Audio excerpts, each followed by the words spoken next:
اب ہم تذکرہ کرتے ہیں مقدمہ مسلم کا۔ باضابطہ مقدمہ کو شروع کرنے سے پہلے اس کا خلاصہ ہم ذکر کرتے ہیں۔ مقدمہ دو قسم کا ہوتا ہے، ایک مقدمہ علمیہ اور دوسرا مقدمہ کتاب۔ مقدمہ علمیہ میں مصنف کے ذاتی علوم کو دخل ہوتا ہے اور ان کے علمی افکار اور نکات پر مشتمل ہوتا ہے، اور مقدمہ کتاب میں ایسا نہیں ہوتا، بلکہ کسی عالم کی تحقیق کو مصنف نقل کرتے ہیں۔ جو مسلم شریف کے شروع میں ہے یہ مقدمہ علمیہ ہے۔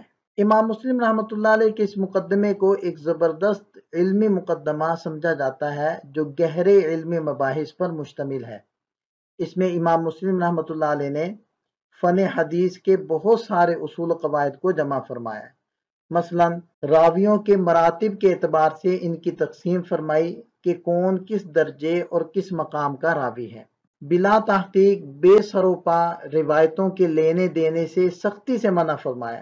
اس میں احتیاط کی بڑی تاکید فرمائی۔ بے سروپا من گھڑت روایتوں کی کئی مثالیں بیان فرمائیں۔ حدیث معنعن پر ایک تحقیقی علمی مقالہ لکھا اور اختلاف کا تذکرہ کیا۔ دین اسلام اور حدود شرعیہ اور نصوص قطعیہ کا جرات مندانہ دفاع کیا۔